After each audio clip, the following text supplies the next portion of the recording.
Gold trusted gold buyers. మీరు తాకట్టు పెట్టిన బంగారాన్ని విడిపించి ఈ రోజు ఉన్న మార్కెట్ ధరకు కొనబడను. అంటే ఇంత బిజీగా ఉన్న మీరు సడన్ గా అంటే ఒక స్టేటస్ని చూసి బిజీగా ఉన్న మీరు సడన్గా ఖాళీగా అవ్వడం అనేది కొంచెం మనసుకు చాలా ఇబ్బందికరమైన విషయం. మీరని కదా ఎవరికైనా కూడా. కరెక్టే. అలాంటి పరిస్థితిని మీరు ఎలా ఓవర్కమ్ చేశారు? సిక్ అయిపోయాను. సిక్ అయిన తర్వాత మళ్ళీ ఇప్పుడు కదా రికవరీ, మళ్ళీ వాకింగ్ వెళ్తాను, బయటకు వెళ్తాను, అన్ని రకాలుగా హెల్తీగా ఉన్నాను కాబట్టి అదొక టైం అలా అయింది అనుకుంటున్నాను. తప్పితే మళ్ళీ బయటకు వచ్చి నేను మరి అసలు చాలామంది అడుగుతుంటారు, మీరు ఇలా బయటకు వస్తారని ఎక్స్పెక్ట్ చేయలేదు, మళ్ళీ బయటకు వచ్చారు, ఎందుకు సినిమా లాక్ చేయట్లేదు చాలామంది అడుగుతుంటారు. నాకు ఆ క్రేజ్ అలాగ ఉంది, నేనంటే ఆ ఇష్టపడే అభిమానులు అలా ఉన్నారు. ఇంటికి వస్తాను చాలా ఫ్యాన్స్, వాళ్ళంతా అడుగుతుంది మీరు ఎప్పుడు సార్ మళ్ళీ యాక్ట్ చేస్తాను. ఇప్పుడు వాడు నేను కదా పిక్చర్ యాక్ట్ చేస్తున్నానయ్యా, ఆ సినిమాలో లేకపోతే మంచి సినిమా అవుద్ది, ఇంకా తప్పనిసరిగా మంచి సినిమాలు వస్తాయి, చేస్తాను అని చెప్తూ ఉంటాను. అలాగే ఆడియన్స్లో నాకు క్రేజ్ ఉన్నందుకు చాలా ఆనందంగా ఉంది. ఉందని అనేది ఆ గ్యాప్, ఆ టైంలో మీ మనసు ఖాళీగా ఉండడం, అదొక ఒంటరితనం అని అది ఉంటుంది కదా, ఉండి దాన్ని ఎలా ఓవర్కమ్ చేశారు? మీరు ఎలా ఓవర్కమ్ చేశానంటారా? నేను నా సొంత ఎక్కువ టైం స్పెండ్ చేసేవానండి. ఓకే. వాడి చదువు కానీ తర్వాత వాడు నన్నే గొడవ చేస్తాడు, నా సినిమాలు చూడవాడు, నా తమిళ సినిమా చూడండి ఏదో ఒకటి చూస్తాడు, ఈ సినిమా బాగుంది డాడీ, ఈ సినిమా బాగుంది, ఎక్కువ సినిమాలు నేను చూపిస్తాడు డాడీ, ఇప్పుడు చేయట్లేదు కానీ నువ్వు హీరోగా అంటాడు, హీరోగా ఎట్లేదు కామెడీ సినిమాలు చూడొచ్చు అంటే చూస్తూ ఉంటాడు అనమాట. ఐమిడి మూడు కానీ అవి కానీ చూసి ఎంజాయ్ చేస్తూ ఉంటాడు. మళ్ళీ అలా చేయాలి డాడీ అంటుంటాడు. అప్పుడు ఎంతండి ఏజ్ ఇప్పుడు? వాడు ఇంజనీరింగ్ చదువుతున్నాడు ఇప్పుడు, ఇంజనీరింగ్ సెకండ్ ఇయర్ థర్డ్ ఇయర్కి వచ్చాడు. ఎక్కడండి? ఎక్కడ? సిబిఐటి. ఓకే. ఓకే. మీరు యాక్టింగ్ చేస్తున్నప్పుడు మీరు చాలా సినిమాలకి షూటింగ్ వెళ్ళే ముందు మీ అబ్బాయితో కొద్దిసేపు గడిపాక కానీ షూటింగ్కి వెళ్ళేవారు కాదంట. అవును, అది ఎంత పెద్ద హీరో అయినా కూడా. నిజమే అది. నేను ఎక్కడ షూటింగ్లో ఉన్నా కూడా మా అబ్బాయి ఏం చేస్తున్నాడు, బయటికి వెళ్ళాడు, ఎక్కడికి వెళ్ళాడు అడుగుతూనే ఉండేవాడిని. అంత అంతే. 10 years తర్వాత పుట్టాడు బెన్నీ మాకు. అదే తెలిసింది. 10 years తర్వాత పుట్టాడు అనమాట. ప్రభు దేవల పుట్టాడు వాడు. అందుకు వాడి పేరు కూడా బెనెడిక్ట్ మైకేల్ అని పెట్టాం. ఓకే. వాడి పేరు కూడా అలా ఉంటుంది. వాడు అడిగేవాడు, ఏం డాడీ అందరి పేర్లు ఒకలా ఉంటాయి, నాది మాత్రం బెనెడిక్ట్ మైకేల్ ఏదో ఒక టైప్లో ఉంది పేరు అంటే, ఇంగ్లాండియన్ పేరు రాదు, దానికి ఎందుకు ఆలోచిస్తుంటే తర్వాత వాడికి అలవాటు సరే బెండి బేన్ అని పిలుస్తాం కదా డాడీ, అది చాలా నాకు అనేవాడు. వాడికి అంత పెద్ద పేరు బెనెడిక్ట్ మైకేల్ అనేది పెద్ద ముందు ఒకలాగనేవాడు, తర్వాత వాడికి మళ్ళీ వాళ్ళ ఫ్రెండ్స్ అంతా మైకేల్ పెట్టడంతో వాడు ఎంజాయ్ చేస్తూ ఓకే డాడీ నా పేరు బాగుంది అనేవాడు. Okay sir. కానీ కొంతమంది అంటారు సుధాకర్ గారు చాలా షార్ట్ టెంపర్ అని, షార్ట్ టెంపర్ వల్ల కూడా కొన్ని సినిమాలు పోయాయి అని అంటుంటారు. ఎంతవరకు నిజం సార్? అది షార్ట్ టెంపర్ కాదండి, ఏదైనా ఫ్రాంక్గా మాట్లాడుతూ ఉండాను నేను. ఆయన ఒకరోజు ఇన్ని గంటలే షూటింగ్ అంటే అన్ని గంటలే వర్క్ చేసాను. ఎక్స్టెన్షన్ చేయాలంటే ముందు చెప్పండి, నాకు చెప్పకుండా నన్ను ఇబ్బంది పెడతారని అవ్వండి. సో కొంతకాలం నేను 6 వరకే చేస్తూ ఉండండి. 6 తర్వాత షూటింగ్ ఉందనుకోండి ముందే చెప్పేవాడిని, నాకు 6 తర్వాత షూటింగ్ ఉంటే ముందే చెప్పండి, నేను ప్రిపేర్ అవుతాను మెంటల్గా అవ్వండి. అలా ఉండే తప్పితే నా వల్ల ఏ ప్రొడ్యూసర్ ఏ డైరెక్టర్ ఇబ్బంది పడేవాడు కాదు, ఏది టెన్షన్ పెట్టేవాడు కాదు, అన్నీ ముందుగా చెప్తుండేవాడు. ఇప్పుడు మోహన్ బాబు గారు పిక్చర్ చేసినప్పుడు, తర్వాత ఇంకోటి పిక్చర్ చేసినప్పుడు కూడా ప్లెజెంట్గా యాక్ట్ చేసుకుంటామని తప్పితే టెన్షన్ పెట్టుకునేవాడు కాదు ఏమాత్రం. వాళ్ళు టెన్షన్ ఉండాలని అడిగేవాడు కాదు. సుధాకర్ ఈరోజు నైట్ షూటింగ్ ఉంటుందా, ఓకే అని అన్నారు. మోహన్ బాబు గారు కూడా అడిగేవారు, ఉంటుంది సార్ అనేవాడిని. అట్లా చేసుకుంటూ వెళ్ళిపోయిన తప్పితే ఎవరో నా వల్ల ఇబ్బంది కలిగేది కాదు. ఇప్పుడు సూర్యాంశం తర్వాత శుభాకాంక్షలు ఇవన్నీ చేసినప్పుడు నైట్ షూటింగ్లు ఎక్కువ ఉండేవి, అంతా ప్రెజెంట్గా చేసుకుంటూ వెళ్ళిపోయాడు. వాడు ఆ పిక్చర్స్ అనేవి కూడా మంచి పేరు.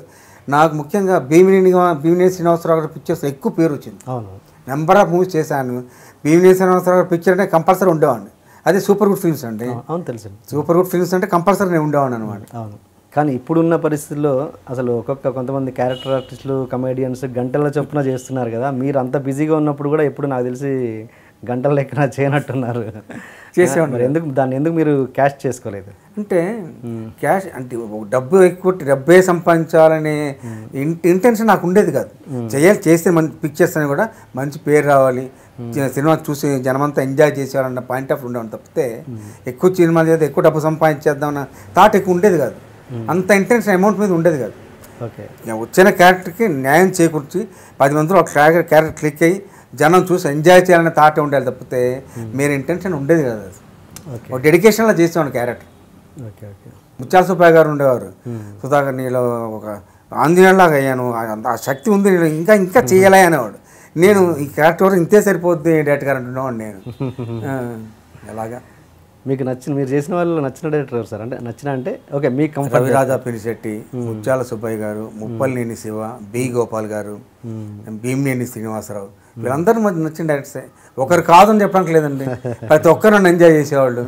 నేను డైలాగ్ అంటే ఎంజాయ్ చేసేవాళ్ళు, సెట్లు ఎంజాయ్ చేసేవాళ్ళు.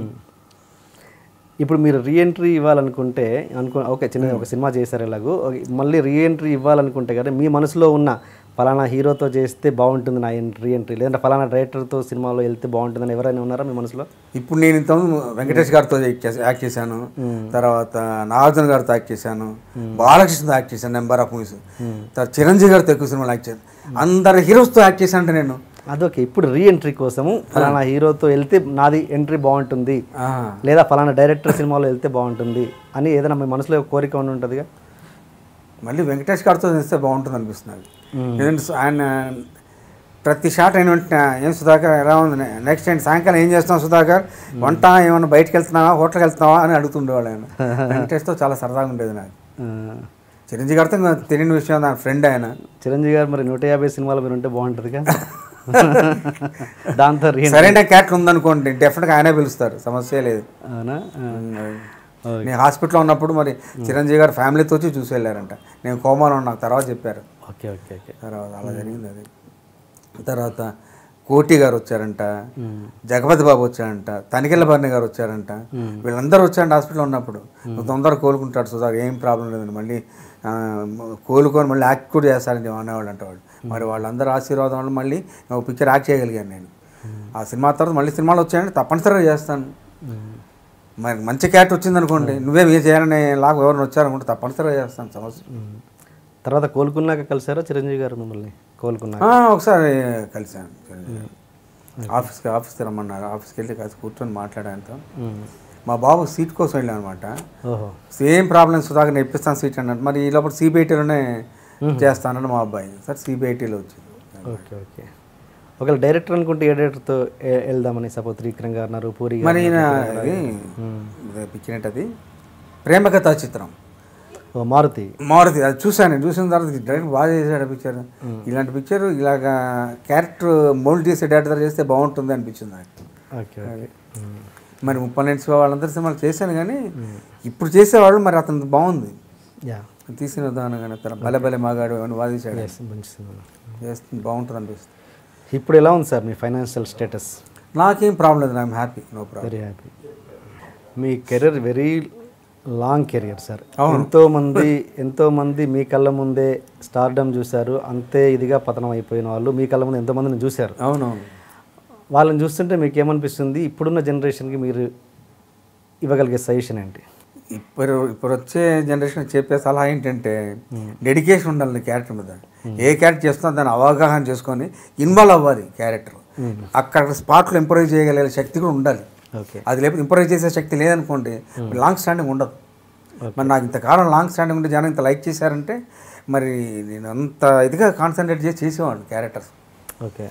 షార్ట్ కామ్గా కూర్చోండి కాదు, ఒక్కోసారి ఇది ఉంటే డైలాగ్ పేపర్ ముందే తీసుకొని అరగంట ముందే ప్రిపేర్ అయ్యేవాడిని. ఇలా చెప్తే బాగుంటుంది, అలా చెప్తే బాగుంటుంది, దాన్ని ప్రిపేర్ అయ్యేవాడిని. మాడ్యులేషన్ చూసుకునేవాడిని, ఇంకోటి చూసుకునేవాడిని, వాకింగ్ స్టైల్ చూసుకునేవాడిని, ఇన్ని చేసేవాడిని నేను. మరి ఎట్లా సరదా అటు ఇటు తిరుగుతుండేవాడిని, కానీ అది అబ్జర్వ్ చేసేవాళ్ళు కదా ఎవరు నన్ను అలాగా. బట్ అంత డీప్గా ఇన్వాల్వ్ అయ్యేవాడిని క్యారెక్టర్స్. Okay okay. అట్లా తర్వాత ఈ ఫ్రీడమ్ ఇచ్చేవాళ్ళు నాకు డైరెక్టర్స్. ముత్యాల సుబ్బయ్య గారు కానీ, ఎవరాజా పెన్సిటీ కానీ, బి గోపాల్ గారు కానీ, భీమినేని శ్రీనివాసరావు గారు నాకు టైం ఇచ్చేవారు. నువ్వు ఇలా చేసి ఇలా చేస్తే బాగుంటుంది అనేవాళ్ళు. డిస్కస్ చేసి మరి ఇంప్రూవ్ చేసుకోగలిగాం స్పాట్లో.